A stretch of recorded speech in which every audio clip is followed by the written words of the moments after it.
예, 바로 시작하겠습니다. 예, 예. 앉아 계신 분들이, 예? 아, 예.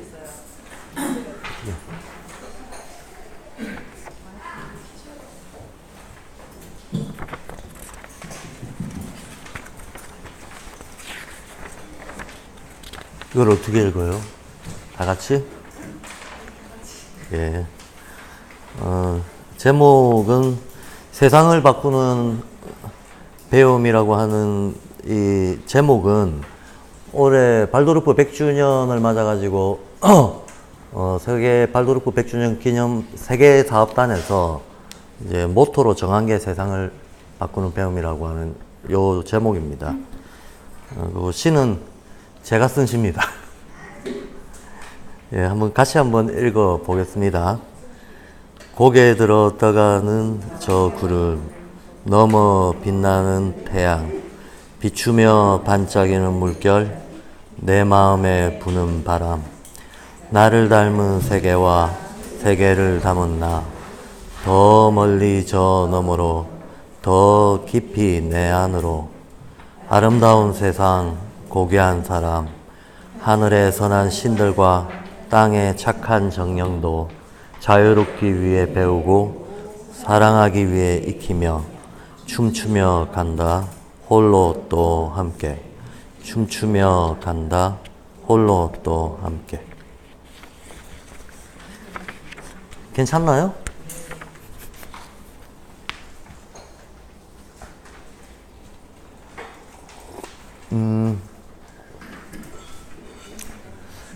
앉아 계신 분들 보니까 다 아는 분들이신데, 그래도 공식적으로 인사를 해야죠. 안녕하세요. 저는 양평자유 발도르프 학교의 박규현이라고 합니다.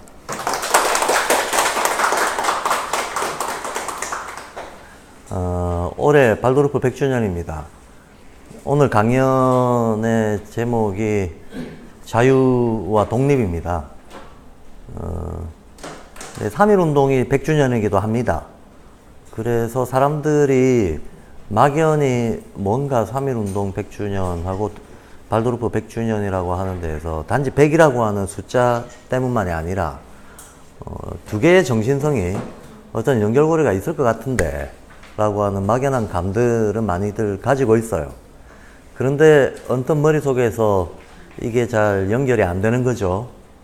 보통 발도르프의 대표적인 키워드를 자유를 향한 교육이라고 하죠. 전 세계 발도르프 학교들이 전부 앞에다가 지역 이름 다음에다가 자유를 붙여서 학교 이름을 보통 짓습니다. 발도르프의 교육 이념이 자유로운 인간을 형성한다라고 하는 거기 때문에 그거를 펴내기 위해서 자유라고 하는 말을 늘 씁니다. 그리고 이제 3.1 운동은 우리나라 독립운동의 어떤 분기점이 됐던 사건이고, 단지 그 3.1 운동으로 인해서 임시정부가 수립이 되고, 단지 우리나라뿐만이 아니고, 그때 이제 식민주의가 횡행할 때 전 세계의 독립운동의 기폭제가 됐던 상당히 세계사적인 의미가 있는 그런 사건이었습니다. 그런데 이제 되게 통념적으로 사람들이 생각키를 3.1 운동 하면 민족 독립운동이라고 하는 머릿속에 개념이 박혀 있죠. 그러니까 이거는 정치적인 운동이고 집단적인 민족주의적인 운동이고, 또 우리나라의 어떤 역사적인 사정과 관련됐던 운동이다 라고 이제 조금은 좁게 해석을 하고 있습니다. 반면에 발도르프 교육은 자유라고 하는 이념 자체가 워낙에 누가 독점할 수 있는 이념이 아니고, 이 근대 사회에 들어와 가지고는 전근대 사회까지 인류가 이것이 보편 가치다라고 동서고금에 합의를 했던 이제 가치가 있는데, 그걸 흔히들 이제 진선미라고 얘기를 하죠. 예. 인간은 진리를 추구하고 선을 추구하고 아름다움을 추구하고, 이거는 인류가 시작부터 끝까지 보편적으로 추구해야 될 가치다라고 하는 것에 대한 세계적인 시대적인 어떤 합의가 있었다고 볼 수 있는데, 전근대까지는 그랬는데 근대 들어와 가지고 근대라고 하는 이 그 특수한 문명 성격이 지구적으로 세계적으로 다 퍼져나가기 시작하면서 이 근대란 무엇인가라고 했을 때 가장 핵심적인 가치로 떠올랐던 게 이 자유라고 하는 가치인 거죠. 그러니까 세계사적으로 인류가 이미 공유하고 있던 진선미라고 하는 가치에 자유라고 하는 가치가 하나 더해진 겁니다.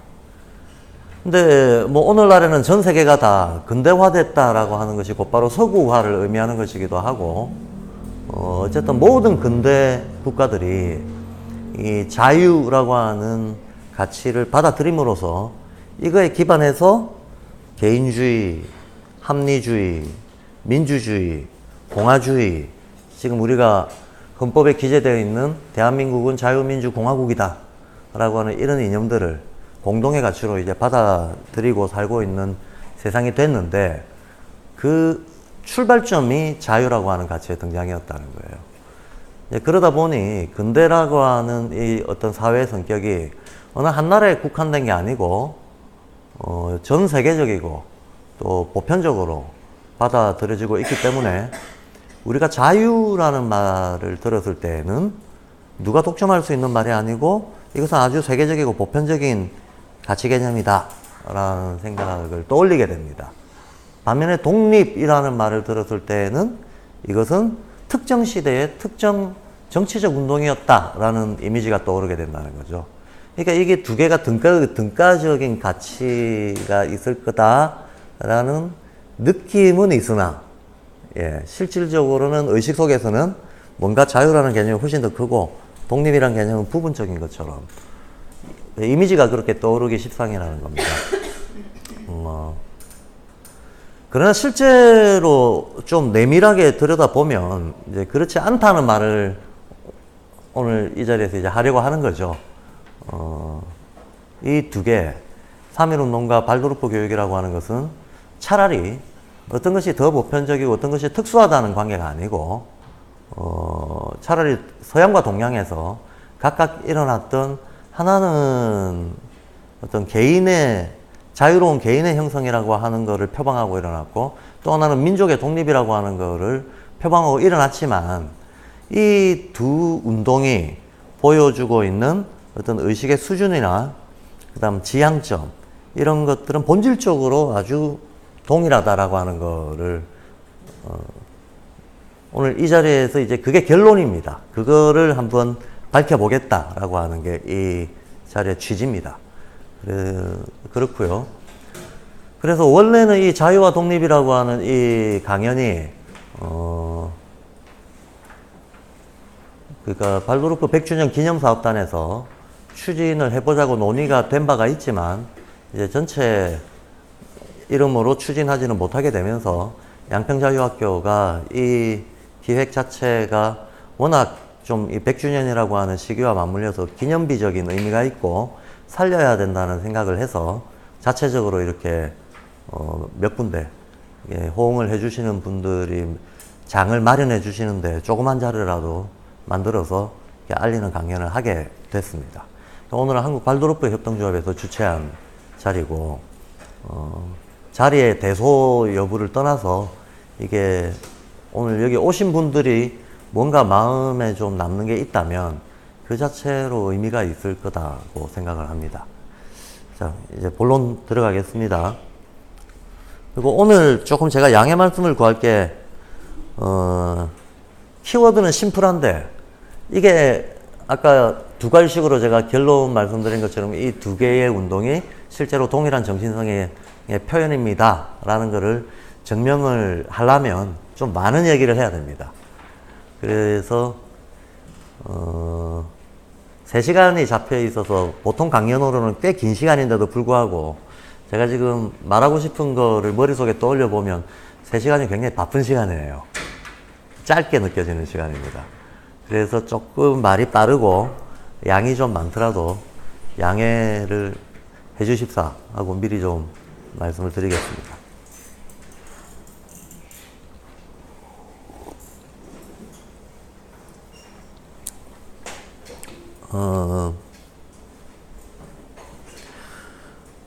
우리가 평소에는 어떤 특정한 개념어를 정확하게 사용하는데 생활적으로 그닥 습관이 들어져 있지가 않죠. 예. 그래서 자유라고 하는 말을 할 때도 제가 조금 전에 자유라고 하는 건 근대에 새롭게 떠오른 가치입니다 라고 얘기를 했는데 사실은 평소에는 많은 사람들이 그렇다는 자각도 별로 안 하고 있어요. 사실 15세기, 14세기 이럴 때는 사람들의 머릿속에 자유라고 하는 개념이 떠오르지 않았다는 거예요. 당연히 자유로워지고 싶다 이런 생각도 없었다는 겁니다. 예. 뭐 자유의 주체가 누군가 이런 것도 전혀 머릿속에 떠오르지 않았다는 거죠. 그러니까 자유라고 하는 이 이념 자체가 물론 그런 인간의 어떤 갈망은 원초적인 갈망은 있었을지 모르겠지만 내가 자유의 주체고 내가 어떤 구속으로부터 벗어나서 사는 것이 너무나 당연하다라는 생각을 못했다는 거예요. 새로운 현상이다라는 겁니다. 우리가 자유를 얘기할 때 여러 가지 의미의 자유가 있죠. 정치적인 의미의 자유. 이거는 모두가 1인 1표를 가지고 동등한 참정권을 가지는 걸 자유라고 얘기를 합니다. 경제적인 의미의 자유. 이런 거는 사실은 자본주의 사회이기 때문에 자기가 자유롭게 처분할 수 있는 재화가 얼마나 있는가 하는 게 경제적 의미의 자유일 겁니다. 예. 쓰고 싶은 만큼 쓸 수 있다는 의미의 자유. 소유하고 싶은 만큼 소유할 수 있다는 의미의 자유. 그런데 발도르프 교육에서 말하는 자유는 그런 정치 경제적 의미의 자유를 얘기하고 있는 것은 적어도 아닙니다. 이런 의미의 자유를 얘기하는 게 아니고 정신적이고 문화적인 의미의 자유를 얘기합니다. 그럼 정신적 문화적 의미의 자유라고 하는 것은 뭐겠는가?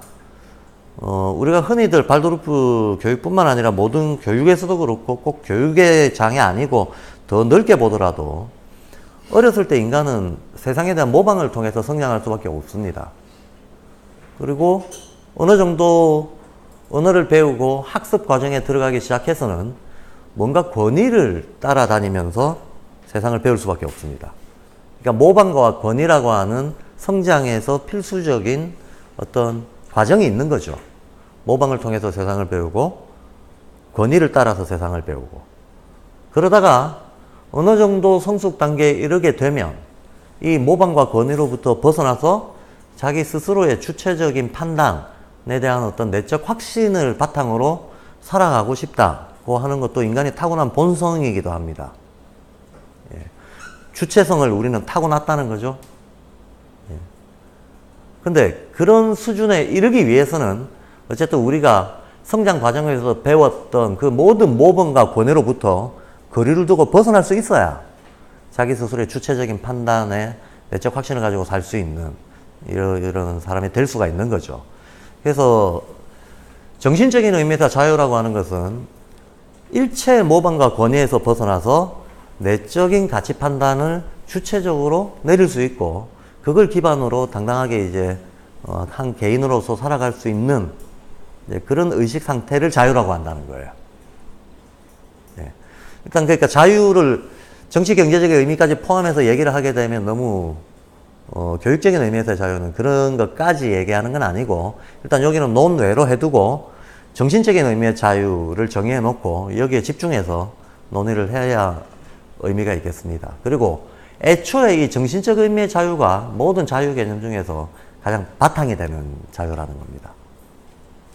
그래서 근본적인 의미의 자유는 구속과 모방으로부터 탈피해서 내적인 어떤 가치 판단의 중심을 확고하게 하고 주체적으로 살아가는 것. 이게 자유다라고 정의하겠습니다.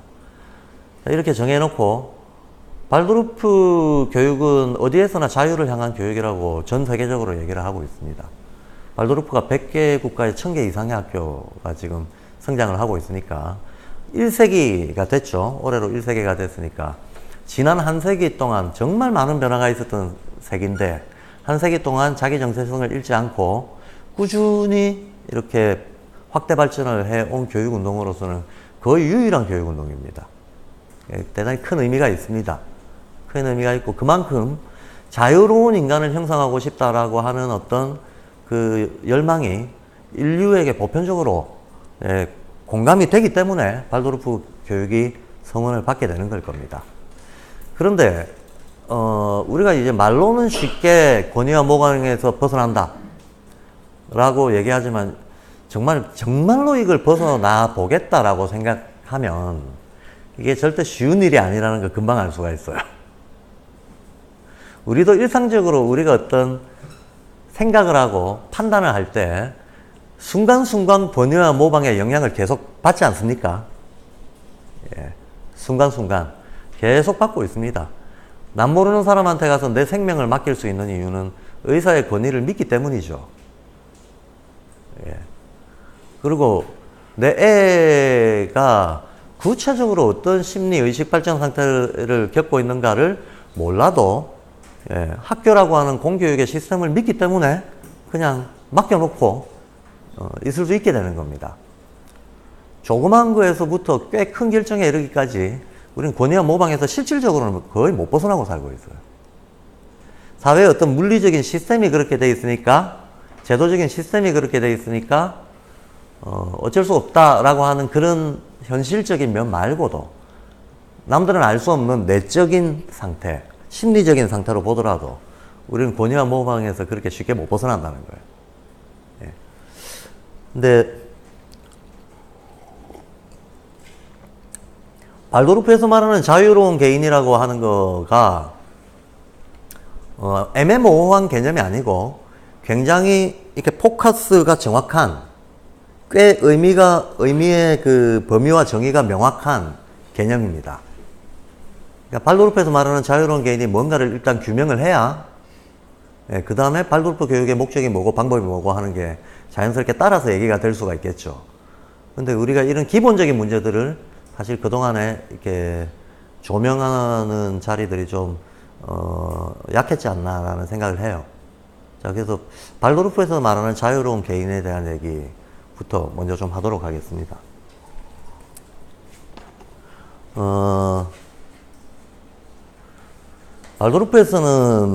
발도르프는 아시다시피 담배공장 이름이죠. 담배공장 이름이고 그 밑에 바탕 철학이 되는, 사상 철학이 되는 것을 인지학이라고 합니다.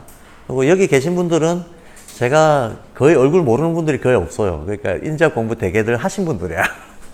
그러니까 일단 기본적인 내용들에 대해 가지고는 좀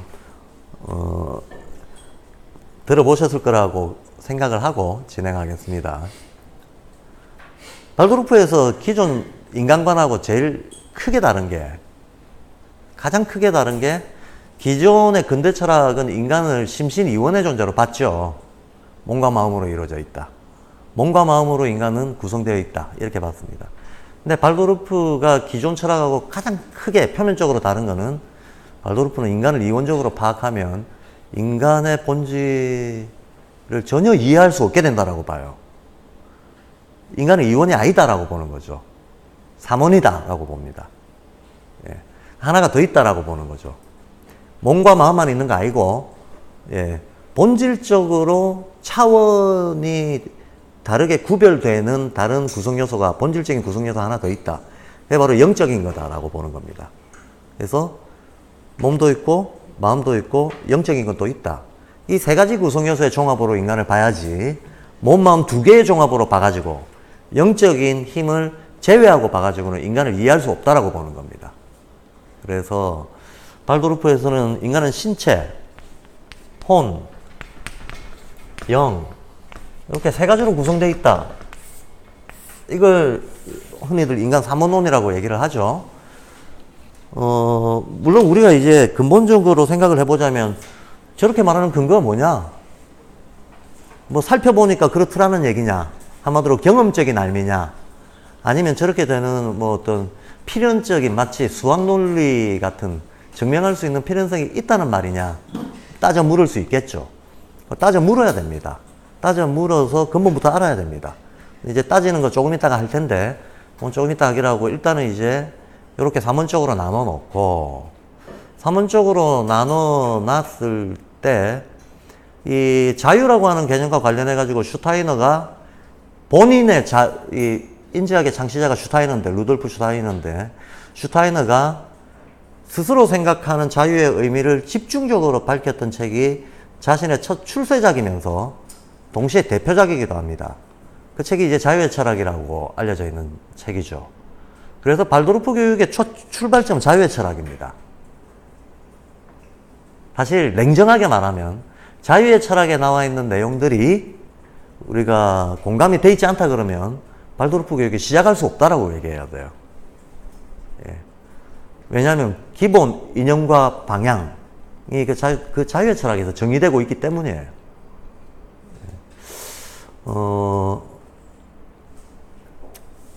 그 자유의 철학에서 슈타이너는 이제 이런 질문을 던집니다. 많은 사람들이 스스로 자유롭다고 생각하고 있다. 그런데 과연 그렇겠느냐는 거죠. 예.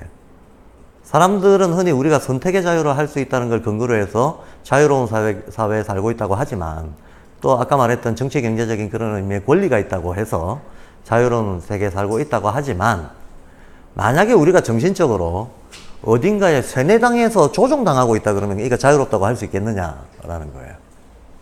어떤 이데올로기에 의해서 조종당하고 있다면, 어떤 주술적인 세뇌에 걸려 있다면 그 인간이 과연 정신적인 의미에서 자유롭겠느냐? 당연히 자유롭지 않죠. 당연히 자유롭지 않은데 슈타이너 왈, 인간이 어떤 판단과 행위를 할 때에는 반드시 동기가 있기 마련이다. 동기가 원인이 되고 우리의 행위가 결과가 된다는 거예요. 그러면 내가 어떤 동기에 의해서 행동을 하는데 이 동기가 어디서 왔는지 또 이 동기의 성격이 무엇인지 이런 거를 내가 이해를 못하고 있다 그러면 인간이 자유로운 거냐라고 묻습니다. 예. 만약에 동기가 원인이 돼서 내가 행동을 하는데 동기가 어디서 왔는지도 모르고 성질이 어떤지도 모르고 어떻게 작동하는지도 모르고 그러면 마치 아까 얘기했던 세뇌된 거하고 비슷한 거 아니냐는 거죠. 예.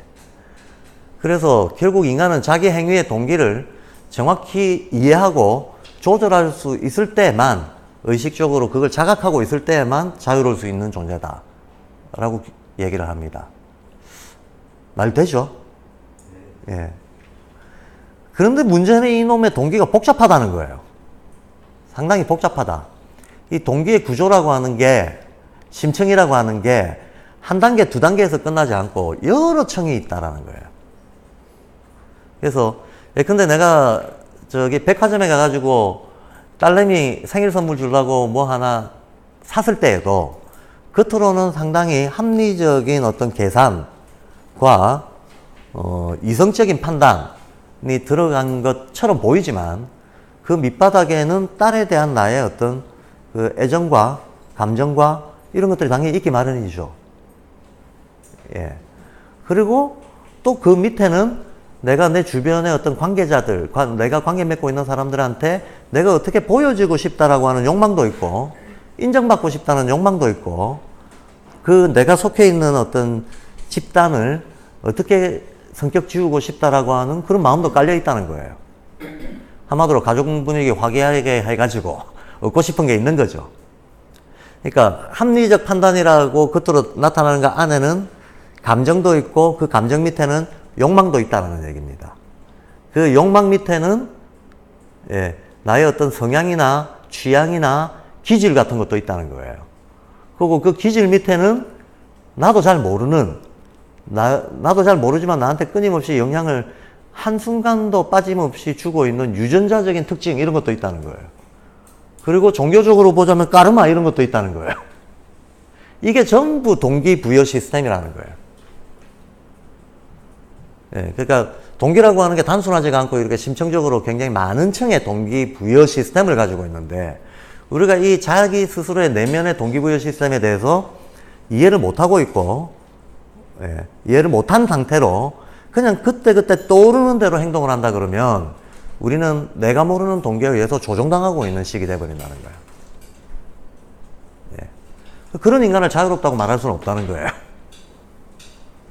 그래서 이제 자유의 철학에서는 인간이 자유로워지려면 자기 행위 동기를 분명하게 이해를 해야 된다. 이 얘기를 1장에서 던집니다. 근데 이게 정말로 우리가 그래? 만약 그렇다 그러면 진짜 한번 알아보자 라고 해보면 이게 끝도 없는 얘기가 돼버립니다. 내가 그러면 유전자적인 특질을 알려면 알아야 될 게 한두 가지가 아니잖아요.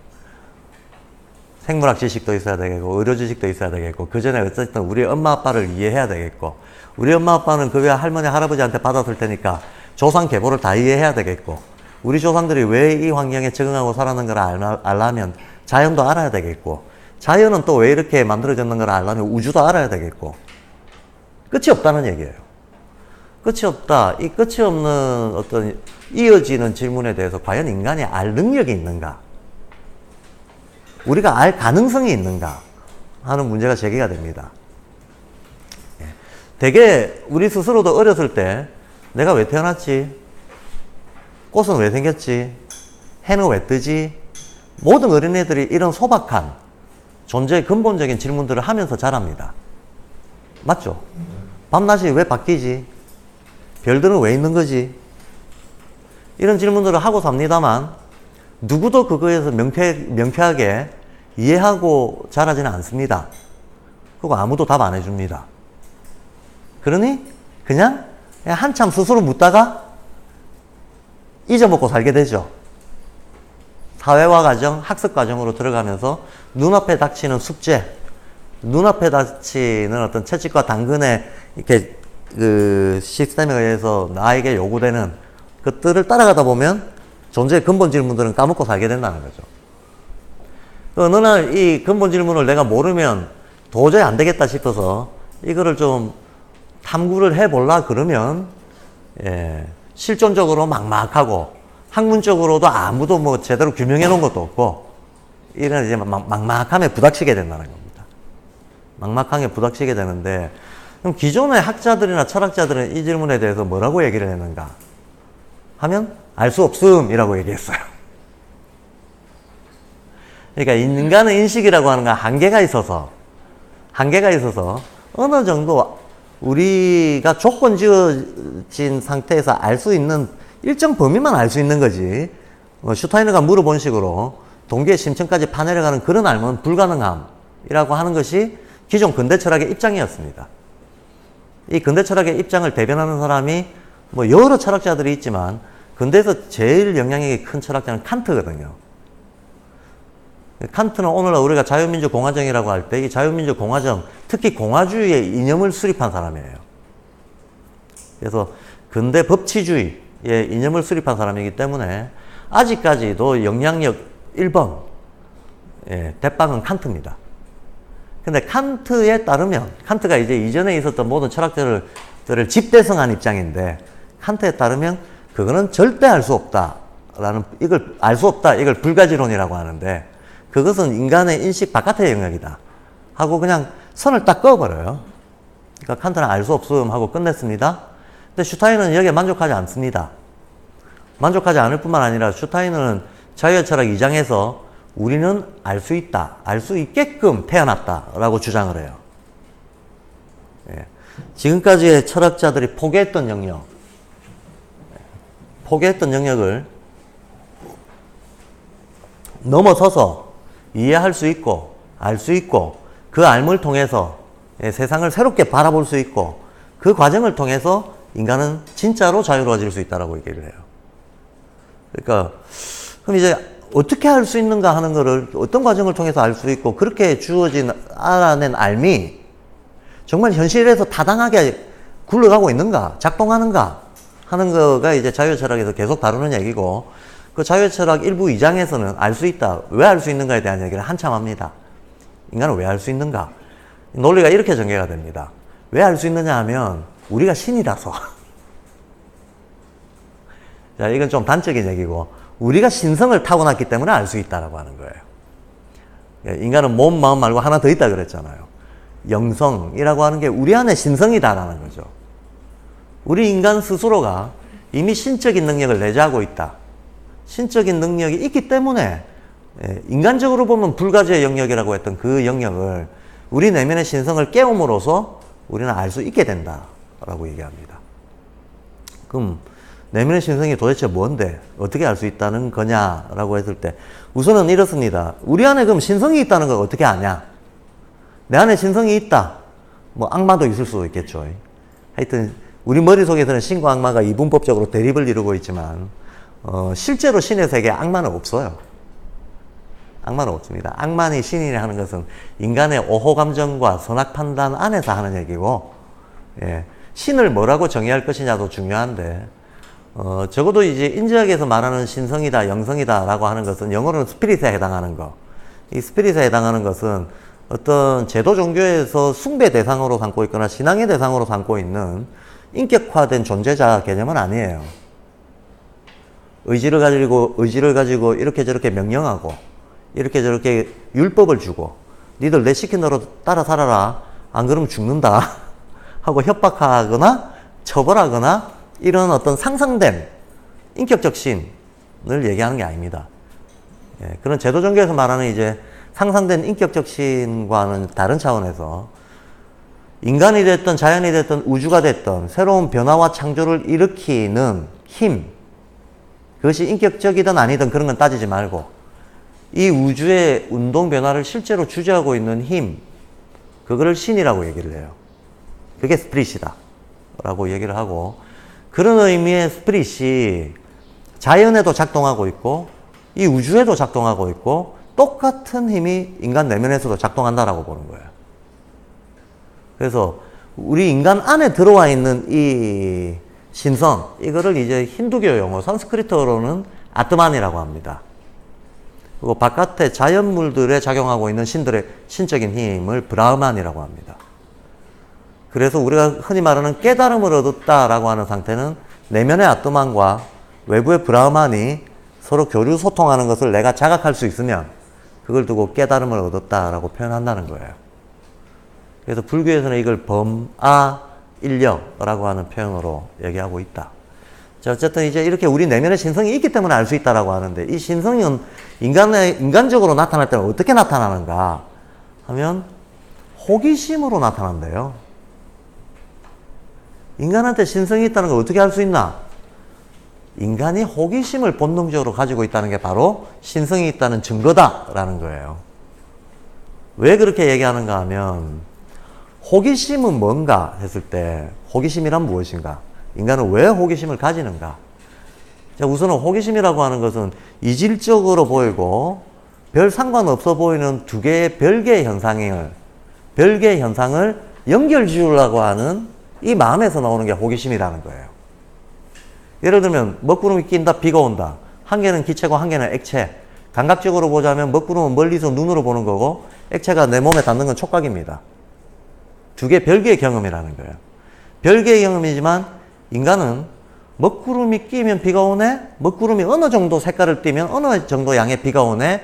하는 이 당장의 감각으로는 느껴지지 않지만 더 많은 경험을 계속 축적해서 일반화시킨다든가 아니면 어떤 논리적인 추론을 한다든가를 통해서 이질적으로 보이는, 개별적으로 보이는 현상들 사이에 어떤 연결 질서가 있다라고 하는 것을 알아내고 싶은 마음, 그게 호기심이라는 거예요.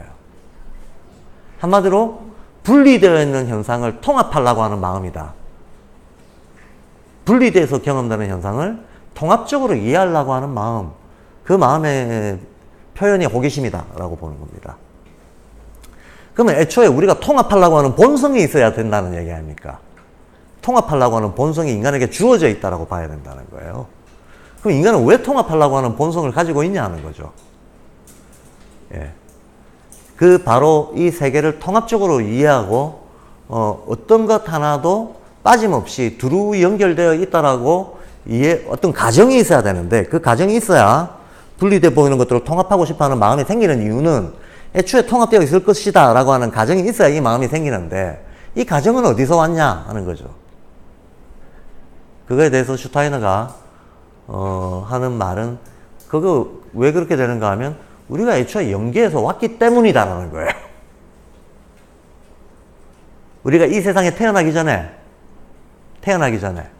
지금 이 인간 박규현의 모습으로 태어나기 전에 인간 박규현하고 연결되어 있는 영적인 힘이 있었고, 그게 지금의 내 육쇼석에 들어와 있고, 그런데 영이라고 하는 것은 만약에 물질과 정신이 있다 그러면 물질적인 것들이 죽음을 통해, 죽고 나면 우리는 물질적인 것들이 사라지잖아요.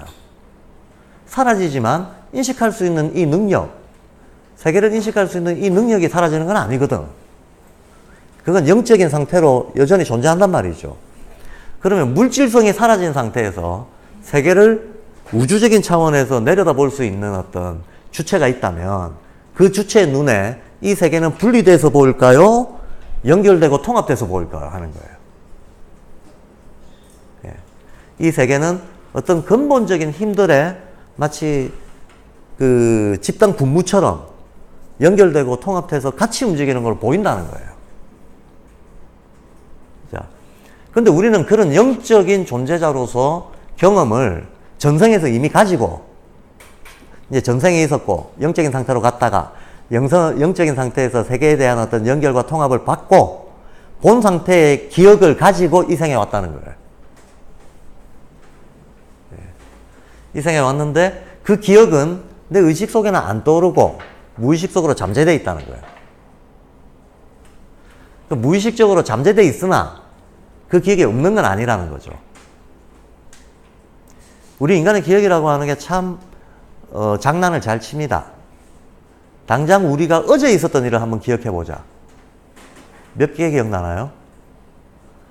잠들어 있던 시간 빼고 꽤 열몇 시간 동안 깨어 있었을 텐데, 깨어서 수많은 경험을 했을 텐데, 당장 어제 있었던 일 기억해서 리스트에 적어봐라. 그럼 적을 수 있는 게 몇 개 없다.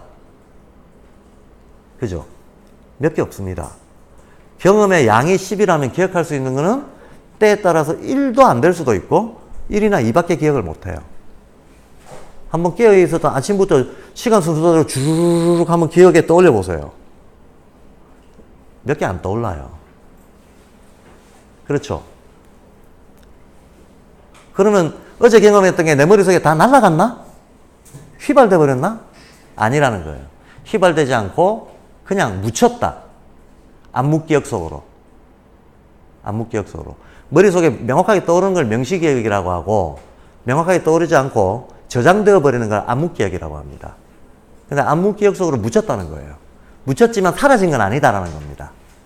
마찬가지로 우리가 영의 상태에서 봤던 세계에 대한 이해, 이게 지금 우리한테 들어와 있는데, 들어와 있어요. 들어와 있는데 이게 명시기억으로 떠오르질 않고 묻혀있다라는 거예요. 묻혀있지만 분명한 기억으로 있기 때문에 우리는 나도 모르게 세계는 연결되고 통합되어 있어 라고 알고 있다는 거야. 예. 세계 모든 것들은 다 연결되고 통합되어 있어. 그러니까 우리 인간은 날 때부터 깨달음이 있었던 거죠. 근데 오히려 태어나고 나서 내가 영적 상태에서 알고 있던 것들하고 모순되고 반대되는 경험들을 하게 됩니다. 모순되고 반대되는 경험들. 그건 우리가 육체를 타고났기 때문입니다. 우리가 이 육체를 전제 조건으로 해서 세계를 인식하는 방식은 그 첫 발자국이, 첫 발이 감각을 통해서거든요. 감각을 통해서. 네. 감각을 통해서 우리는 어떤 자극을 받고 이 자극을 누적시켜서 의식적인 관념적인 정보로 변화를 시키고 그걸 모으고 짜집기 해가지고 인식이 만들어지는 거거든요. 감각을 통해서. 근데 이 감각이라고 하는 거는 이 눈은 빛만 보게 돼 있고 귀는 소리만 듣게 돼 있고 예, 촉감은 느낌만 가지게 돼 있단 말이지. 한마디로 역할 분담이 돼 있다는 거예요. 우리의 감각은 철저하게 역할 분담이 돼 있다. 그런데 과연 우리 감각은 각각 따로따로 보게끔 되어 있으나 예를 들면 우리 눈을 자극하는 시각적인 경험, 빛이죠. 이 빛이라고 하는 놈이 있고 귀를 자극하는 청각적인 경험, 소리라고 하는 놈이 있는데 소리와 빛은 본질적으로 같으냐 다르냐 하는 문제예요. 과연 영적인 차원에서 소리와 빛은 서로 완전히 이질적인 별개의 힘일 것인가 아니면 호환되고 상호작용하고 치환될 수 있는 어떤 힘일 것인가 하는 거예요. 어떻게 생각하십니까? 호환이 되냐 안 되냐 하는 거예요. 호환이 된다. 는 게 모든 고등 종교들이 수천 년 전부터 해왔던 얘기고 오늘날은 드디어 과학이 밝혀낸 겁니다. 그리고 이 호환성을 바탕으로 이 호환성을 이해하고 만든 문자가 후민정음입니다. 한글입니다. 예. 소리와 형태나 빛 이런 것들의 호환성. 우리가 어떤 색깔을 인식하는 것도 망막이 있고 망막이 감각 시각을 주관하죠. 물리적으로는 빛이 내 망막을 때려가지고 광학적인 작용이 일어나서 색깔을 인식하는 거잖아요. 상식적으로 보면. 네, 상식적으로 보면. 그 다음에 어떤 진동이 반달고리관을 때려가지고 소리를 인식하는 거잖아요. 그런데 이 빛이라고 하는 놈하고 소리라고 하는 놈은 근본적으로 둘 다 주파수거든요. 일종의 파동 에너지라는 거예요. 예. 단위가 다를 뿐 똑같은 파동 에너지다. 그럼 얘들끼리 호환이 된다는 거예요. 어떤 특정한 색깔은 특정한 소리하고 성질이 똑같다는 거예요. 예. 그리고 특정한 소리, 특정한 색깔, 특정한 인간의 감정, 반응, 이게 다 연결되어 있다라는 거예요. 다 연결되어 있다라고 봅니다. 괴테는 뉴턴의 광학론하고는 전혀 다른 광학론을 펼쳤습니다. 예를 들면 우리가 빨간색을 인식하는 이유는 내 안에도 빨간색이 있기 때문이다 라는 논리를 펼쳐요. 내가 보라색을 인식할 수 있는 것은 내 안에도 보라색이 있기 때문이다 라는 논리를 펼칩니다. 그래서 바깥에서 빨강이라고 하는 자극이 오면 내 안에서 그와 똑같은 어떤 그 주파수가 이 바깥에서 들어오는 자극에 반응을 해가지고 반응을 해서 조응하듯이 나간다는 거야. 이걸 동양에서는 동기감응이라고 합니다. 같은 기운들끼리 서로 일으킨다는 거예요. 빨간 놈이 들어오면 빨간 놈이 대응을 해요. 까만 놈이 들어오면 까만 놈이 대응을 하고. 그런 방식으로 우리가 빛을 인식하는 거다라고 괴테는 얘기했습니다. 이게 괴테 색채론에 나오는 이제 제일 중요한 명제 중에 하나인데, 그러면 한번 보죠. 그러면 빨강이라고 하는 게 우리 인간한테 일으키는 어떤 특정한 감정이 있을 거 아닙니까? 빨간색을 봤을 때 감정하고 파란색 봤을 때 감정이 똑같지 않죠? 그럼 빨간색을 보면 결과적으로는 사람들이 대체로 식욕이나 성욕 같은 것들이 이렇게 끌어오르는 걸 느낍니다. 그래서 우리는 그 원리가 어떻게 되는지는 모르지만 정육점 가면 전부 빨간빛이잖아요. 유흥가 가면 전부 빨간등이잖아요. 이게 사람들한테 그런 기초욕구를 불러일으키는 효과가 있기 때문에 사람들이 원리는 몰라도 경험을 통해 가지고 그걸 알고 그렇게 썼던 거거든요. 만약에 정육점의 빛깔을 파랗게 해버리면 어떻게 되냐는 거예요. 타랗게 해버리면 뭐 그 가게 망하겠지 뭐. 입맛이 뚝 떨어지는 거죠. 그러면 파란 색깔이 불러일으키는 특정한 감정이 있습니다. 빨간 색깔이 불러일으키는 특정한 감정이 있어요. 자, 됐고. 그럼 소리는 어떤가? 파란 색깔은 사람을 차분하게 해주고 빨간 색깔은 사람을 들뜨게 만들어주는데 소리는 어떤가? 소리도 사람을 차분하게 하는 소리도 있고 사람을 들뜨게 하는 소리도 있잖아요. 맞죠? 그럼 사람을 들뜨게 하는 소리와 사람을 들뜨게 하는 빛 사이에는 관계가 없는가 하는 거예요. 이해되시죠? 관계 있다는 겁니다. 이게 다 비슷한 힘들이라는 거예요. 비슷한 힘들이기 때문에 서로서로 자극해서 반응을 불러일으킨다라는 식의 논리인 겁니다. 자, 이런 식으로. 그런데 우리의 감각은 이런 생각을 못하게 한다는 거야. 사실 제가 고등 종교들이 다 이걸 알고 있었다라고 하는데, 뭐 대표적으로 하나만 얘기하자면 요한복음에서 보면 태초에 말씀이 있었다. 말씀은 소리잖아요. 태초에 말씀이라고 하는 건 우주의 진동 같은 거겠죠. 소리입니다, 그거는. 어쨌든 말씀이라고 했을 때는 이건 소리에 해당하는 건데 그 말씀이 빛이 되었다. 빛이라고 하는 건 시각적인 거잖아요. 그 빛이 모든 생명을 낳았다. 예. 그 빛이 인간에게 들어와가지고 지혜가 됐다고 얘기를 합니다. 그러니까 요한복음 안에서 이미 소리와 빛과 인간의 어떤 특정한 그 인식 혹은 감정, 이게 연결되어 있다는 얘기를 하고 있는 거예요. 그러면 요한복음에 나와 있는 이 얘기가 과연 일종의 상징이거나 은유겠는가? 아니면 실제겠는가? 하는 거죠. 슈타이너 같은 사람들은 이거는 완벽한 실제다라고 이해하고 있는 거예요. 이거는 비유가 아니다. 비유가 아니다. 말씀이 빛이 되고 빛이 생명이 되었다는 것은 우주적인 실제 원리인 거지 어떤 문학적인 수사나 비유로 한 얘기가 아니다라고 보는 거예요. 네. 그리고 그게 오늘날은 조금씩 과학적으로 증명이 되고 있습니다. 뭐 과학이 사실 우리가 과학적 증명을 자꾸 얘기하는 이유는 워낙에 근대 사람들이 마치 옛날에 중세 사람들이 신의 말씀이다 그러면 껌뻑 죽고 더 이상 질문을 안 했던 것처럼 우리도 오늘날 과학적으로 증명됐다 그러면 더 이상 질문 안 하잖아. 한마디로 과학을 맹신하고 있는 어떤 시대에 살고 있다는 거죠. 그러니까 사람들이 똑같은 명제도 과학에 의해서 뒷받침이 돼야 비로소 믿는, 이런 이제 과학 패러다임에 흠뻑 젖어 있는 사회에 살고 있으니까 할 수 없이 이제 과학에서도 밝혀집니다 하고 얘기를 하게 되지만, 과학이 밝혔건 안 밝혔건, 과학이 못 밝혔다 하더라도 또 다른 시각으로 우리가 밝혀낼 수 있는 실제들은 얼마든지 있습니다. 왜냐하면 과학은 세계의 절반밖에 못 다루거든요. 과학은 물리적인 성질이 있는 것들만 다룰 수 있잖아요. 물리적 성질이 없는 거는 과학의 대상이 안 되거든. 그러면 영적인 거 이런 건 과학이 접근을 못 하게 되는 거죠. 영적인 거는 과학이 접근해서 측정하거나 계산할 수 있는 도구가 없어요. 그러니까 만약에 이 세상이 정말 영적인 것과 물질적인 것이 상호작용하면서 세계를 이끌어가는 두 개의 어떤 축이라면, 과학은 이 두 축 중에 한 축밖에 몰라. 한 축밖에 모른다 그러면 전체를 모르는 거예요.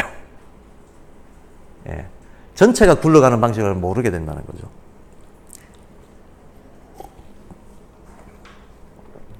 자, 그래서 어쨌든 슈타이너는 우리 인간의 호기심을 가지고, 이 호기심이라고 하는 거는 보이지 않는 연결고리를 통합, 질서 지으려고 하는 그런 어떤 본성인데, 그 본성을 가지고 있는 이유는 우리가 이미 그걸 암묵기억 속에서 그 이해를 태어나기 전부터 선행적으로 가지고 있었기 때문이다라고 얘기하는 겁니다. 선행적으로 가지고 있었다. 그리고 그런데 우리가 태어나서 그런 생각을 못하게 되는 이유는 감각 때문이다라는 거예요.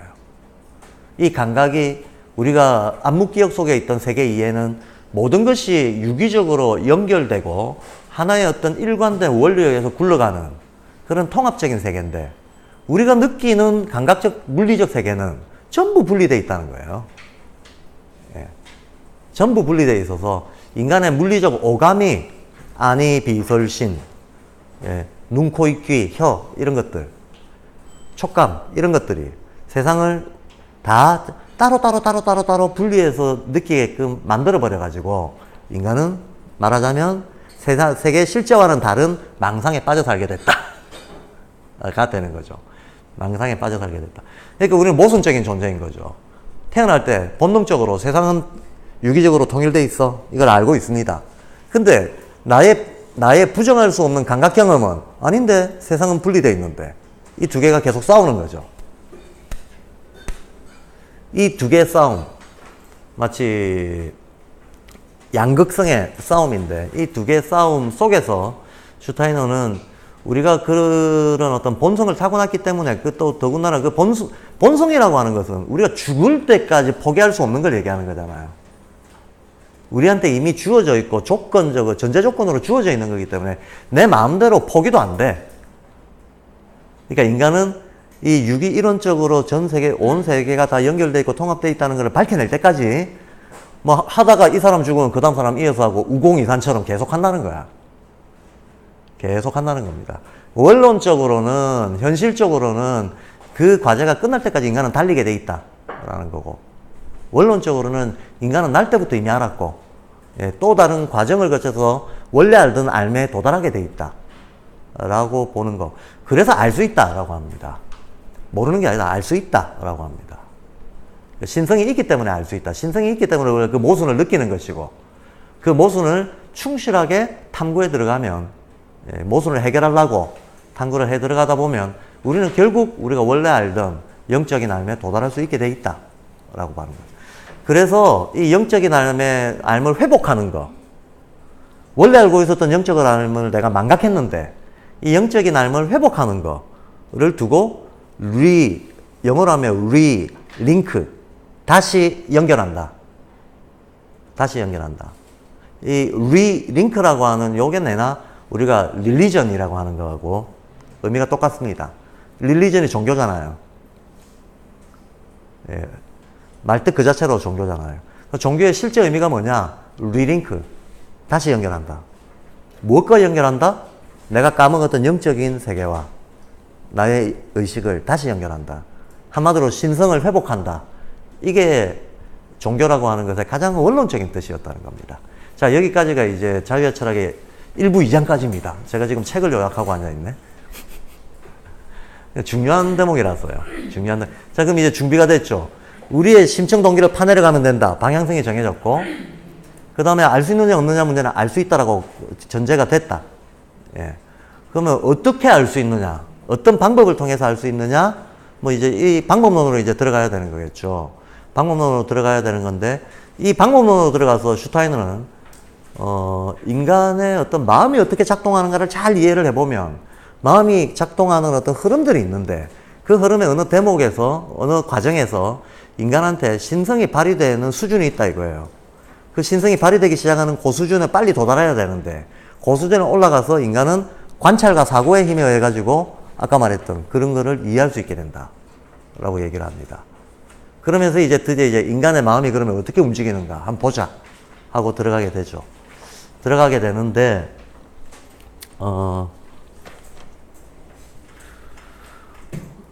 발도르프에서 인간의 신체는 물질과 에테르라고 하는 것과 아스트랄이라고 하는 거가 종합돼서 우리의 신체를 이룬다라고 얘기를 해요. 그리고 요게 마음입니다. 요게 몸이고 그죠? 요게 마음인데 우리의 마음은 소위 감각혼이라고 하는 게 있고 오성혼이라고 하는 게 있고 의식혼이라고 하는 게 있다 라고 또 얘기를 합니다. 그래서 요것도 3단계로 나눠지고 요것도 3단계로 나눠진다. 여기서도 마찬가지로 그럼 3단계로 나눠진다 라고 얘기를 해요. 3단계로 나눠져서 여기서는 영적인 자아, 그 다음에 생명령, 영인, 이런 식으로 단계 구별이 된다. 이 인간의식의 9단계 발전 과정, 이거는 발도르프 하는 사람들은 누구나 하나의 공식처럼 알고 있는 겁니다. 하나의 공식처럼 알고 있는데 언제나 그렇듯이 도식을 안다고 아는 거 아니죠. 우리가 어떤 개념을 사전적 정의를 안다고 아는 거 아니거든요. 교과서에서 소크라테스가 너 자신을 알라고 얘기했다라고 카드라 하는 얘기를 명제한 줄 안다고 소크라테스의 사상을 이해한 게 아닙니다. 예. 그 실제적인 내용과 흐름을 알아야 아는 거지. 예. 개념이나 명제 한두 줄을 외우고 있다고 해서 아는 건 아니다라는 거예요. 이 도식을 우리가 알고 있다고 해서 아는 건 아닙니다. 예. 당장에 우리는 도대체 얘들이 어디서 나왔냐부터 잘 몰라요. 얘들은 도대체 뭐며 어디서 나왔고 왜 이게 인간 신체를 이루고 있다고 말하는가 이런 것부터 잘 모른다는 거예요. 근데 어쨌든 요 도식은 우리가 흔히 알고 있습니다. 그리고 이게 이제 인간의 마음인데 지금까지 모든 철학은 요걸 다룬 것들이었습니다. 모든 철학은. 그리고 인간은 편의상 이렇게 저렇게 역할 분담을 해서 살아왔습니다. 가령 이 아래에 있는 것들은 물질적인 것들이잖아요. 그러니까 요건 그냥 과하게 해라. 물질은 과하게 해라. 그럼 요 위에 있는 것들은 영적인 거잖아. 그럼 요건 종교가 해라. 그 과학하고 종교 빼고 그 사이에 있는 건 철학이 할게. 철학을 비롯한 온갖 종류의 인식론들. 예. 이런 식으로 역할 분담을 하고 살아왔다는 거예요. 그래서 칸트 같은 경우에는 요 위쪽에 있는 부분을 요건 초월계다. 인간의 인식 능력을 초월하는 거다 이거는. 요거는 물질계다. 라고 얘기하면서 여기다 선을 딱 그어가지고 인간은 이거 못 넘어간다. 이 선을 넘어갈 수가 없는 게 인간이다. 라고 얘기했던 게 칸트 철학이에요. 불가지다. 지금 두 개, 양쪽으로 불가지의 영역이 있고, 우리는 요 사이에서만 알 뿐이다라는 거야. 예. 인간이 알 수 있는 거는 이게 우리가 가지고 있는 주체의식인데, 예, 자기 내면에 대한 생각인데, 인간은 자기만 알 수 있지, 자기 바깥은 알 수 없다라는 거예요. 그게 무슨 말인가 하면 흔히들 이제 철학에서 칸트를 코페르니쿠스적 전환을 했다고들 얘기를 합니다. 그렇게 평가하는 데는 여러 가지 의미가 있는데 그 중에 제일 중요한 거는 옛날 사람들은 대상이 있고 주체가 있으면 내가 내 눈앞에 보이는 이 대상을 얼마나 정확하게 이해했는가. 그게 진리다 라고 생각을 했어요. 그게 진리다 라고 생각했는데 칸트는 그게 진리가 아니고 옛 사람들이 이렇게 생각했다는 거죠. 내가 대상을 얼마나 정확하게 이해했는가. 요걸 진리라고 생각을 했다는 건데, 칸트는 봐라, 우리가 대상을 인식한다는 것은 감각을 통해서 인식한다. 감각을 통해서 감각을 어떤 식으로 관념 처리를 해가지고 그걸 바탕으로 인식하는 거다. 근데 이 감각 자체가 그 아무런 필연성이 없다라는 거예요. 아무런 보편성과 필연성이 없다. 그게 무슨 말인가 하면, 우리 눈에는 이게 빨간색으로 보입니다. 소의 눈에도 이게 빨간색으로 보일까요? 소는 생명이거든요. 메뚜기의 눈에는, 박쥐의 눈에는 어떻게 보일까? 그 말은 결국 얘 자체가 객관적으로 빨간색인지 아닌지 모른다는 얘기예요. 단지 내가 알 수 있는 것은 내 눈에 빨간색으로 보인다는 걸 알 뿐이라는 거예요. 이해되시죠? 영하 수십 도에서 견딜 수 있는 생물도 있고요. 예. 100도 끓는 물 안에서 살 수 있는 바이러스도 있습니다. 그런데 우리 인간은 100도의 물에 손 놓고 못 지내죠. 나의 촉각, 나의 시각, 청각, 이 모든 것들이 나의 어떤 그 인식의 기초를 이루고 있는 정보를 가져다 주는 이 모든 매개기관들이 다 상대적이라는 거예요. 절대적이거나 필연적이거나 모든 존재들이 다 가지고 있는 그런 보편성을 안 가지고 있다는 거예요. 임의산물이라는 거죠. 자, 그러니 인간은 내 눈에 보이는 걸 알 수 있을 뿐 대상이 실제로 그랬나 안 그랬나 하는 건 모른다는 거야. 그래서 방향 거꾸로다. 방향 거꾸로다. 인간이 알 수 있는 거는 주체 안에서 벌어지는 일을 알 수 있는 거지 주체 바깥에서 벌어지는 일을 알 수 있는 게 아니다 라는 거예요. 그래서 우리가 어떤 보편성, 필연성을 찾으려고 하더라도 내 의식 안에서 벌어지는 일 안에서 보편, 필연적인 과정을 찾아내야 되는 거지 바깥에 뭐가 실제로 벌어지는 거는 알 수 없다라고 얘기해요. 알 수 없다. 이게 칸트의 기본적인 논리입니다. 그래서 알 수 없는 건 아래쪽으로도 알 수 없고 위쪽으로도 알 수 없다. 예. 이렇게 해서 칸트 철학은 딱 여기다가 이제 제안을 해놓고 자기 생각을 전개를 시킵니다. 자, 여기까지 말씀을 드리고요. 제가 지금까지 얘기했던 거는 슈타이너는 자유롭기 위해서는 동기를 알아야 된다고 했는데 이 동기는 너무나 끝이 없어 보이는데 알 수 있는가라고 하는 문제가 등장하는데 알 수 있다라고 했다. 알 수 있다는 전제는 우리가 타고난 영이 있기 때문이다라고 했다. 예. 타고난 영이 있기 때문에 그 기존의 근대 철학은 바로 그 부분을 부정하고 있기 때문에 애초에 불가지에서 머물러 버렸다. 그럼 슈타이너는 근대 철학에 머물러고 벽을 쳐버렸던 이 영역을 이제 뚫어보려고 하는 거예요. 뚫어보려고 한다. 뚫어보려고 이제 계속 시도하는 그 과정이 인지학을 만들어냅니다. 인지학의 전개 과정입니다. 그런데 이렇게 뚫어가는 과정에서 슈타이너가 두 개의 큰 영향을 받게 됩니다. 두 축으로. 하나는 슈타이너 앞선 사상가들 중에서 가장 큰 영향을 받는 세 사람이 있는데 한 명은 괴테, 한 명은 니체, 칸트, 한 명은 니체입니다. 이 세 사람의 사상에 영향을 크게 받고 또 다른 한편으로는 신지학의 영향을 크게 받습니다. 그래서 이 두 개의 어떤 사상들을 슈타이너 나름대로 잘 체화를 하고 종합을 해서 인지학을 만들어내는 겁니다. 그래서 이 종합 안에서 슈타이너가 스스로 찾았던 깨달음의 길, 쉽게 말해서 동양식으로 말하자면 득도의 길, 이런 것들이 이제 만들어지게 되는 거고, 그걸 인지학이라고 얘기하는 거죠. 그럼 우리는 슈타이너가 쫓았던 거를 그대로 쫓아가지고 한번 구경을 해보면, 슈타이너가 어떻게 인간은 어떤 과정을 통해서 자유로워진다? 라고 말했던 걸 알게 된다. 라는 거예요. 근데 그거는 오늘 얘기를 하겠지만, 결론부터 먼저 말씀을 드리겠습니다. 결론을 먼저 말씀을 드리는 건 혹시 제가 시간에 쫓겨가지고 스킵하더라도 결론을 알고 가시라고. 결론을 알고 가시라. 슈타이너가 얘기했던 자유로운 개인은 정확히 이 의식혼을 습득한 개인을 얘기하는 겁니다. 요 아래 개인들은 자유롭지 않다라고 봐요. 의식 수준이 여기 도달한 사람, 여기서부터 자유가 시작된다라고 봅니다. 자유라고 하는 것도 아까 제가 자유는 이 네거티브하게 정의하자면 권위와 모방으로부터 벗어나는 거라고 그랬잖아요. 그럼 권위와 모방으로부터 벗어나는 정도도 많이 벗어난 사람도 있고 벗어나야 되는데 라고 생각하지만 별로 못 벗어난 사람도 있다는 거야. 그러니까 자유도 스펙트럼이 넓은 거죠. 스펙트럼이 넓은데 그 스타트 지점이 여기서부터 시작된다라고 봐요. 여기서부터. 그래서 슈타이너적인 의미의 그러면 발도르프 교육이 자유로운 인간을 형성하려고 합니다. 라고 하는 것은 모든 인간이 이 발도르프 교육을 통해 가지고 자기 일생 동안 이 정도 수준에 갈 수 있도록 잠재 예비 능력을 갖춰주겠다. 그 말이거든요. 여기서 발도르프 교육의 정체성이 다른 일반적인 공교육하고 확연하게 차이가 나게 됩니다. 공교육의 목표는 만약에 의식 수준으로 놓고 본다면 공교육의 목표는 이 셋 중에 어딜까요? 오송원이에요. 공교육은 공식적으로 오송원을 목표로 합니다. 수능 만점 받는 능력 오송원이에요. 수능 만점. 혹시 수능 만점자 있나요? 수능을 만점을 받아도 여기까지는 아니라는 거예요. 예. 수능 만점 받는 능력 오송원이다. 여기까지가 공교육의 실제적인 목표라는 겁니다.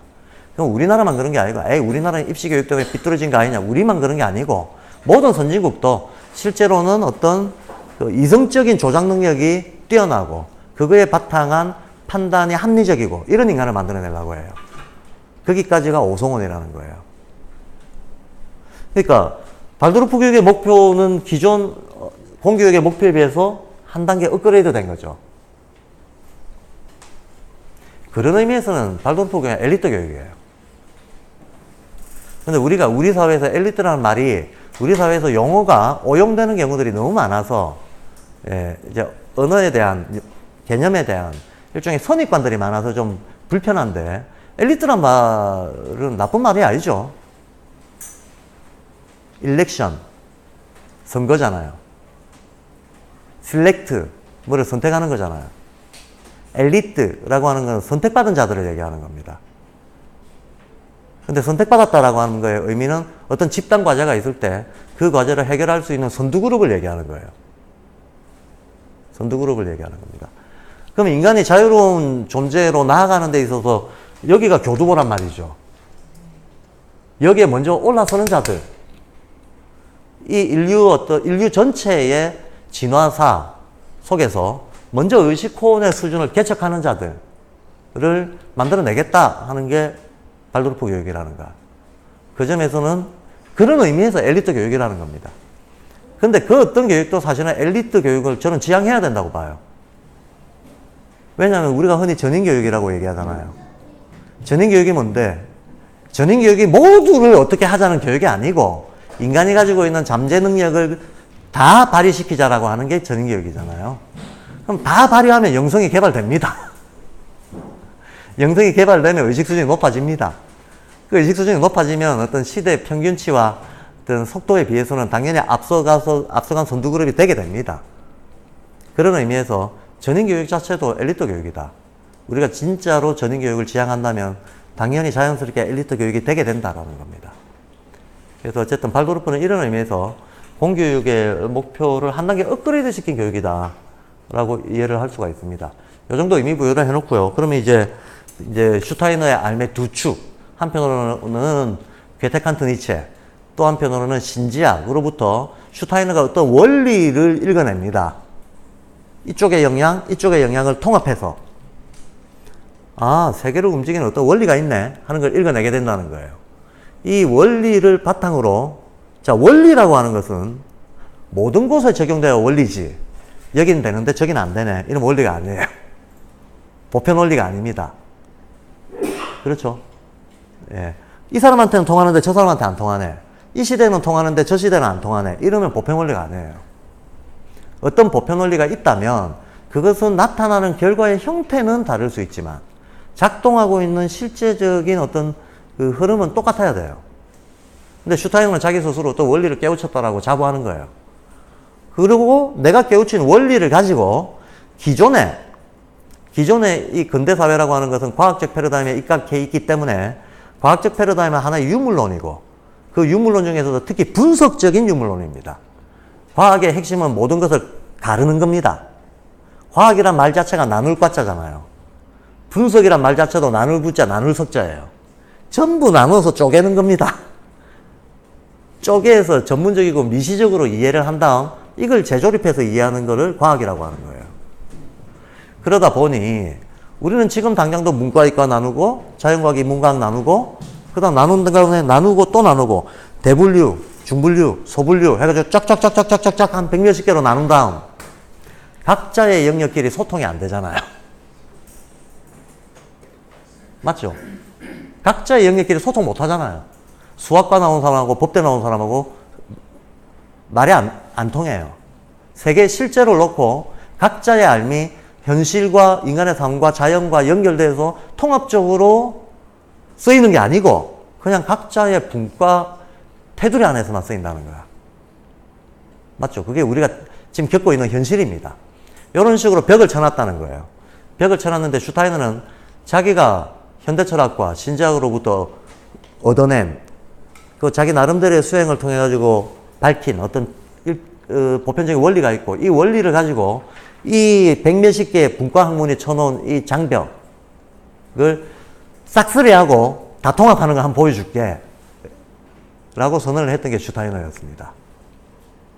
그러니까 참 어마어마한 사실은 뭡니까 출사표를 던진 거죠. 적어도 한 사람의 머릿속에서 세계의 구성이 그 전까지 있었던 거하고 혁명적으로 확 뒤바뀌는 어떤 제안을 던진 겁니다. 내가 한번 보여줄게 하고 나선 겁니다. 그래서 슈타이너는 실제로 어느 정도 보여줬습니다. 그래서 인지학이라고 하는 학문이 아니죠. 세계관입니다. 제가 용어 해설집이라고 하는 글을 쓰면서 맨 첫 문장이 인지학은 세계관입니다 라는 거였어요.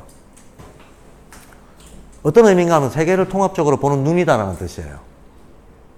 예. 그랬더니 어떤 분이 인지학은 세계관이 아니고 과학입니다 라고 얘기하는 바람에 긴 논쟁이 있었습니다. 근데 조금 전에 제가 과학이 뭔지 말씀드렸죠. 과학은 이렇게 나누고 쪼개고 미시적으로 다루고 실증하고 이런 걸 과학이라고 하는 겁니다. 그러니까 인지학은 이걸 한번 뒤집어 보겠다고 나온 게 인지학이라는 거죠. 자, 그래서 어떻습니까? 인지학은 특정 영역의 이론이나 지식이 아닌 거죠. 어느 한 분야에 적용되는 게 아닙니다. 다 적용되는 겁니다. 여기서 다라, 말 그대로 답니다. 가장 미시적인 거에서 가장 거시적인 거, 가장 물질적인 거에서 가장 정신적인 거, 가장 자연적인 거에서 가장 인간적인 거. 이게 똑같은 원리로 같이 설명이 돼야 된다는 거예요. 이게 인지학의 기본 성격입니다. 그래서 인지학은 이걸 두고 유기적 이론론이라고 합니다. 유기적이라고 하는 것은 유기체는 생명체잖아요. 생명체라고 하는 것은 겉으로 보기에는 달라 보이지만 얘들이 다 통합해서 하나로 움직인다는 뜻이거든요. 우리 몸을 이루고 있는 요소를 구성 요소별로 가르자면 우리 몸 안에 고체도 있고 액체도 있고 기체도 있고 맞죠? 광물성도 있고 동물성도 있고 식물성도 있고 예. 뼈도 있고 근육도 있고 피도 있고 가스도 있고 오장육부도 있고 아주 이질적으로 보이는 것들이 막 종합이 되어 있습니다. 종합이 되어 있는데 요 한 부분을 보면 이건 내가 아니다라고 생각할지 모르겠지만 내가 아니다라고 생각되는 이것들이 다 모여서 전체가 나를 이루고 있잖아요. 이런 걸 유기성이라고 하는 거죠. 그러면 이 손끝에 있는 어떤 요 근육의 어느 특정 포인트 얘는 심장하고 관련이 있어요. 그래서 이쪽에 자극을 탁 주면 심장에 영향이 갑니다. 우리 눈으로 보기에는 여기는 그냥 살하고 뼈로 되어 있는 것 같은데 어떤 경로에 의해 가지고 심장하고 연결이 되어 있다는 거예요. 예. 그래서 치매 환자들을 이 끝경혈을 자극하거든요. 예. 한의학에서는. 예. 그래서 생리적으로 실제로 신경적으로 밝힐 수 있는 경로가 있어요. 그걸 경락이라고 합니다. 예. 그럼 요 손끝은 심장하고 연결이 되어 있습니다. 그럼 심장이라고 하는 건 우리의 특정 마음 상태하고 또 연결이 되어 있고 심장은 심장 없이는 안 굴러갑니다. 이 두 개가 어떤 수직 운동을 피스톤 운동을 계속 함으로 인해 가지고 요게 또 소화기관하고 연결이 되고 얘가 또 뇌하고 연결이 되고 이런 식으로 연결 안 돼 있는 게 하나도 없다는 거야. 전부 두루 연결이 되어 있으면서 이것이 동시에 근데 심장이 뛰는 원리 동양식으로 얘기하자면 심장이 뛰는 원리도 음양오행의 원리에 따라서 뛰고 경혈이 퍼져 있는 것도 음양오행의 원리에 따라서 퍼져 있고 한 사람의 전체적인 균형과 건강도 음양오행의 원리에 따라서 설명이 돼요. 그러면 작은 곳을 설명하는 원리가 전체 큰 것을 설명하는 원리하고 똑같잖아요. 이걸 유기적 이론론이라고 합니다. 그래서 슈타이너는 유기적 이론론을 내세운 거예요. 지금까지 니들이 분석적 과학만 알고 살았는데 내가 유기이론론의 세계가 있다는 것을 보여주마. 그래서 근대 철학이 몰라 라고 했던 걸 알 수 있다는 것을 증명하고, 이걸 알므로 인해서 인간을 완전히 새롭게 보고 인간의 본질과 발달 과정을 완전히 새로운 눈으로 볼 수 있게 되고, 그 새로운 눈으로 보는 걸 통해서 업그레이드 된 교육을 시킬 수 있다는 걸 보여주마 라고 했던 게 이제 인지학이라는 거예요. 사실 슈타이너가 교육을 위해서 인지학을 한 건 아닙니다. 오히려 인지학적인 세계관을 터득함으로써 이거를 모든 곳에 적용하는 과정에서 발도르프 교육이 나온 거예요. 발도르프 교육을 위해서 뭘 막 찾아 헤맨 게 아니고 거꾸로라는 거죠. 과정은 먼저 사상이 정립이 되고, 그 사상이 교육 분야에 응용이 되면 이게 발도르프 교육이 되는 거고, 농사 분야에 응용이 되면 이게 생명 역동농업이 되는 거고, 의료 분야에 응용이 되면 인지의료가 되는 거고, 예술 분야에도 응용이 되고, 건축 분야에도 응용이 되고, 사회 운동에도 응용이 되고, 안 되는 게 뭐 있겠습니까? 우주론에도 응용이 되고, 신학에도 응용이 되고. 옛날에는 과학하고 종교는 전혀 대화가 안 됐는데, 인지학 안에서는 과학적인 물질적인 것을 설명하는 바로 그 원리가 신적인 것을 설명하는 원리하고 동일한 걸로 설명을 해요.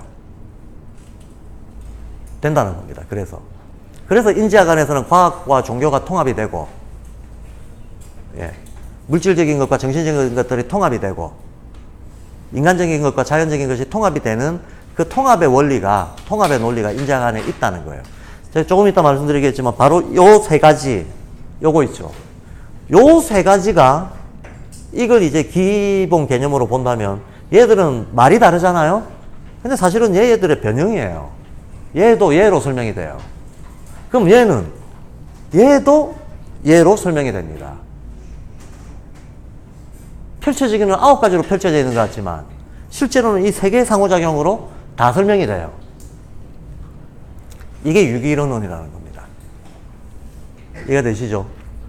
그래서 이게 인지학은 유기적 이론론이다 라고 하는 걸 우리가 알게 되면 사실 이런 생각을 할 수가 있어요. 그러면 알면 다 알고 모르면 다 몰라요. 어떤 데이터 양이나 정보의 양이라는 측면에서는 좀 모자랄 수도 있고 더 있을 수도 있지만, 그게 아니라 이해 기본 틀이라고 하는 측면에서는 알면 뚜렷하게 다 알게 되고, 모르면 어느 한 부분을 잘 모르면 다 모르게 돼요. 가령 이런 거는 불가능하다는 거죠. 야, 나는 인간학은 좀 아는데 사회사만론은 잘 몰라. 이건 불가능한 거야. 야, 나는 인간론하고 사회사만론은 좀 아는데 색채론은 몰라. 너무 복잡해. 이해가 안 돼. 그건 불가능하다는 거예요. 이해되시죠? 색채론에 나와 있는 논리가 이해된다면 요한복음의 논리도 이해돼야 되고, 신지학도 이해돼야 되고, 아카시 연대기도 이해돼야 되고, 예, 똑같이 자유의 철학도 이해돼야 돼. 다 이해돼야 된다는 거야. 똑같은 논리를 쓰고 있기 때문에. 똑같은 논리를 쓰고 있는데 이거는 영역이 달라서 이해가 안 된다? 그거는 인지학적인 관점이 아직 체화가 안 된 거죠.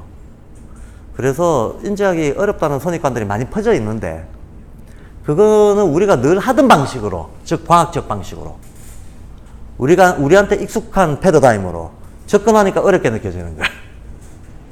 이것이 전혀 다른 세계관이다라는 걸 이해하고 그 다른 세계관의 다른 방법 자체로 접근을 해야 전모가 보이게 되는데, 예, 이게 세계관이라고 하는 이 전제를 도외시하거나 외면하고, 예, 분과학문 하는 식으로 세부지식으로 접근하면 해도 답이 안 나오는 거죠. 해도. 그러니까 우리나라에 지금 인지학이 들어온 지 20년이 됐다고 하는데 사람들이 수십 번 봐도 모르겠다라고 하는 건 이게 잘못된 방향으로, 예, 한마디로 밑빠진 독에 물을 열심히 붓고 있었던 겁니다. 그럼 밑빠진 독에 물을 20년 부어가지고 허탕 쳤네? 그럼 뭐 200년 부으면 되겠습니까? 어차피 밑이 빠졌는데. 밑빠진 독에 백날 부어도 안 되는 거고, 아, 이게 밑빠진 독이네 하는 걸 빨리 자각하고 관을 바꿔야 돼요. 관을 바꿔야 이해가 되기 시작합니다. 이해가 되기 시작하면 모든 진리를 설파하는 성인군자들이 다 똑같은 말을 하는데, 진리는 간단명료하다, 간단명료하다, 간단명료하다, 이 말을 끝없이 합니다. 예, 오히려 너무나 간단명료해서 어떻게 저렇게 간단명료한 거로 다 설명되지? 복잡한 게? 믿기지 않을 정도로 간단명료해서 문제가 될 정도다라고들 얘기를 해요. 예. 그래서 인지학이 가지고 있는, 그래서 슈타이너도 발견했고, 슈타이너만 뭐 하늘에서 뚝 떨어진 갑작스러운 사람은 아니잖아요. 이 세상에 갑자기 툭 튀어나온 그런 사상가는 없는 거거든요. 다 전대의 영향을 받고, 예, 다 어떤 동서고금의 보편성들을 두루 탐구하고 종합해서 자기 거를 만들어내는 과정으로 사상이 나오게 돼 있는 건데, 그러면 이 유기이론론이라고 하는 이 슈타이너의 아주 혁신적인 새로운 관점, 이게 슈타이너 이전에 전혀 없었을까요? 아니면 여기저기 있었을까요? 이제 이것도 꽤 중요한 쟁점입니다. 실제로는 여기저기 있었어요. 유기이론론이라고 하는 이 세계관은 오히려 고등 종교에서는 전통적인 관점이었어요. 아주 전통적인 관점이었어요. 그래서 슈타이너가 신지학에서 많은 걸 배우는 겁니다. 불교, 힌두교 이런 거의 기본 논리들을 대거 수용을 해서 자기가 알고 있던 과학과 철학과 종합을 해냅니다. 이 과정에서 유기이론론적인 독특한 어떤 시각을 찾아내는데, 이게 서양 철학의 전통 속에서 보면 굉장히 새롭고 센세이션하고 독특하고 막 그렇죠. 서양 철학의 전통에서 보면. 그러면 우리 동양 철학의 전통에서 보면 어떨까요? 우리 동양 철학은 유기이론론일까요? 과학적일까요? 그렇죠. 느낌으로 감이 오시죠? 우리 동양의 전통 주류적인 사상, 정신문화는 오히려 철저하게 유기이론적이었어요. 이게 되게 중요합니다. 동양 정신문화가 유기이론적인 성격을 가지고 있었다. 슈타이너가 말하고 있는 인지학이라고 하는 것이 전형적으로 유기이론적이다. 이 두 개가 바로 오늘 사실은 아까 처음에 결론, 발도르프 교육의 목적과 3.1운동의 독립적 선언문이 만날 수 있는 어떤 지점이에요. 예, 이거는 살짝 예고를 해드리는 겁니다. 여기서 연결이 되게 될 것이다. 예, 말씀을 드리면서 잠깐 10분 쉬고 이어나가도록 하겠습니다.